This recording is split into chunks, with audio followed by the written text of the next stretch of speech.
सीईटीचा result लागला. आता पुढचा टप्पा आहे कॅप रजिस्ट्रेशन. यामध्ये मेनली 2 पार्ट असतात. एक असतं कॅप रजिस्ट्रेशन आणि दुसरं असतं डॉक्युमेंट व्हेरिफिकेशन.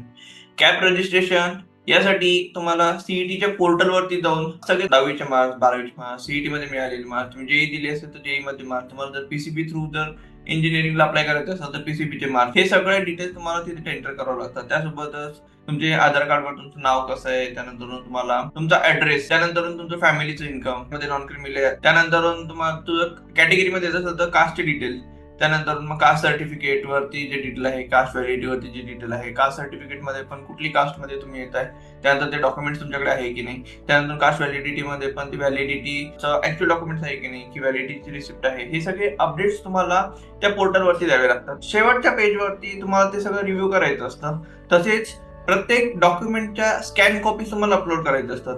आता या स्कॅन कॉपीजला पण थोडीशी अपलोड करण्यासाठीची एक लिमिट असते. तर त्यासाठी जर तुमचा पीडीएफची कॉपीचा जे साईज जास्त असेल तर ती तुम्हाला कमी करायची असते. बरेच ऑनलाईन वेबसाईट अवेलेबल असतात, तिथे तुम्ही पीडीएफची साईज जी आहे ती कमी करू शकता. रजिस्ट्रेशन कसं करायचं, ज्यावेळी इंजिनिअरिंगसाठी कॅप रजिस्ट्रेशन चालू होतील त्यावेळी मी तुम्हाला स्टेप बाय स्टेप व्हिडिओ बनवेल आणि त्यामध्ये तुम्हाला सगळे डिटेल्स कळतील की कुठल्या पेजवरती तुम्हाला एक्झॅक्टली काय डिटेल एंटर करायचे आहेत, कुठल्या पद्धतीने एंटर करायचे आहेत. तर तो व्हिडिओ बघून तुम्ही स्वतः पण कॅप रजिस्ट्रेशनचा फॉर्म हा भरू शकता.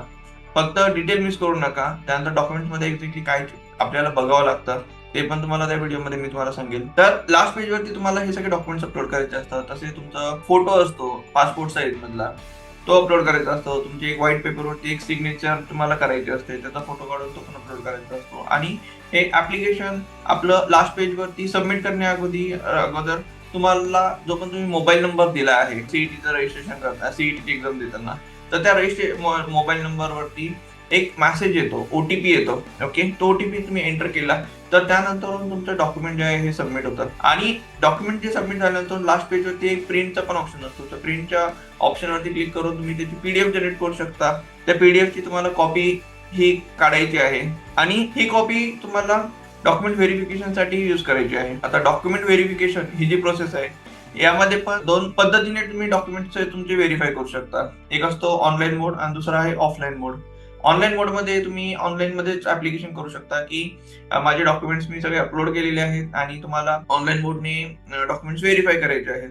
तर अशा वेळी तुमचं ऍप्लिकेशन हे कुणाला पण असाइन केलं जातं आणि ते तो पर्सन तुमचे डॉक्युमेंट्स व्हेरीफाय करतो आणि तुम्हाला ऑनलाईनच त्याचं स्टेटस चेक करायचं असतं. दुसरा आहे ऑफलाईन मोड. ऑफलाईन मोड मध्ये तुम्हाला तुमच्या तुम्हाला तिथे अपॉइंटमेंट स्लॉट हा बुक करावा लागतो की तुम्ही कुठल्या कॉलेजमध्ये जाऊन डॉक्युमेंट्स व्हेरीफाय करणार आहात. आता त्या कॉलेजची लिस्ट तुम्हाला तिथे दिसायला मिळेल. तुम्ही तिथे डिस्ट्रिक्ट सिलेक्ट करा, त्यानंतर कॉलेज सिलेक्ट करा. कॉलेज सिलेक्ट केल्यानंतर तुम्हाला डेटचा स्लॉट मिळतो की कुठल्या डेटला तुम्हाला डॉक्युमेंट्स व्हेरिफिकेशनसाठी जायचंय. डेट मिळाल्यानंतर तिथे एक टाइमचं पण अवेलेबल टाइम स्लॉट दिसतात. जसं युजली एका टाइम स्लॉट मध्ये 20 सीट्स अवेलेबल असतात आणि ते बुक आहे की अवेलेबल आहे त्याचं पण तुम्हाला ते दिसेल. एखादा स्लॉट जर बुक असेल तर तो तुम्हाला रेड कलर मध्ये दिसेल, एखादा अवेलेबल असेल ते ग्रीन कलर मध्ये दिसतो. अशा पद्धतीने तुम्हाला कळेल कुठले स्लॉट अवेलेबल आहे, कुठले नाही. एखादे स्लॉट एखाद्या टायमिंग मध्ये जसं 11 ते 12 या टायमिंग मध्ये कुठले स्लॉट अवेलेबल आहे तर तुम्हाला नेक्स्ट टायमिंग हा सिलेक्ट करावा लागेल. त्यानंतर बुकिंग करूनच तुम्हाला तिथे जावं लागतं. आता ज्यावेळी तुम्ही ऑफलाईन व्हेरिफिकेशनला जाता तर त्या सेंटरला तुम्हाला स्टुडंटला व्हिजिट करायचं आहे विथ युअर ओरिजिनल डॉक्युमेंट्स आणि झेरॉक्सचा सेट पण तुमच्याकडे राहू द्या. ते तिथे गेल्यावरती तुमचे ओरिजिनल डॉक्युमेंट्स हे सगळे ऍप्लिकेशन मध्ये जे तुम्ही डिटेल एंटर केले विथ आणि ओरिजिनल डॉक्युमेंट्स हे कम्पेअर करतील, रेफर करतील. त्यांना जर काही डाऊट्स असेल तर तुम्हाला विचारतील आणि सगळे डॉक्युमेंट्स व्हेरीफाय केल्यानंतर आयदर ते तुम्हाला त्यामध्ये जर करेक्शन असेल तर तिथे सांगितले जातील की या डॉक्युमेंट मध्ये करेक्शन आहे तर तुम्ही ते ऍप्लिकेशन ते परत अपडेट करून परत सबमिट करायचं असतं. परत डॉक्युमेंट व्हेरिफिकेशनची प्रोसेस कम्प्लीट करायची असते आणि डॉक्युमेंट्स मध्ये जर करेक्शन नसतील तर तिथल्या तिथे तुमचं जे हार्ड कॉपी जी झेरॉक्सची सेट आहे ओके त्यावर तिथे एक स्टॅम्प देतील की तुमचे डॉक्युमेंट्स प्रॉपरली व्हेरीफाय झालेले आहेत. आणि ऑनलाईन पोर्टलमध्ये पण तुमचं व्हेरिफिकेशन कम्प्लीट झाल्यानंतर तुम्हाला डॉक्युमेंट रजिस्ट्रेशन करताना जे डिटेल्सची पेज दिसतात तिथे आपण सगळे डिटेल एंटर करतो ते तुम्हाला तिथे दिसणार नाही. म्हणजे एकदा तुमचं ऍप्लिकेशन अप्रूव्ह झालं तर त्यामध्ये तुम्हाला तुमच्या डिटेल्स मध्ये चेंजेस हे करता येत नाही. त्यामुळे फॉर्म भरताना एकदम लक्षपूर्वक सगळा फॉर्म भरा. फॉर्म भरण्या अगोदर सगळी माहिती ही प्रॉपर काढा. आता ही जी आहे कॅप रजिस्ट्रेशन आणि डॉक्युमेंट व्हेरिफिकेशन प्रोसेस ही सोबतच चालते.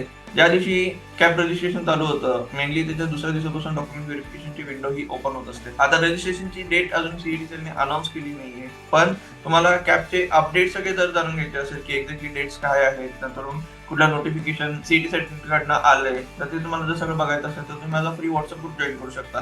तुम्हाला या नंबरवरती असा मेसेज करायचा आहे आणि तुम्हाला माझ्या व्हॉट्सअप ग्रुपमध्ये ऍड ही केलं जाईल. कॅपराऊंड बद्दलचे असेच अपडेट्स जाणून घेण्यासाठी चॅनलला फॉलो किंवा सबस्क्राईब करून ठेवा. तर व्हिडिओ जर आवडला तर लाईक करा आणि मित्रांसोबत शेअरही करा.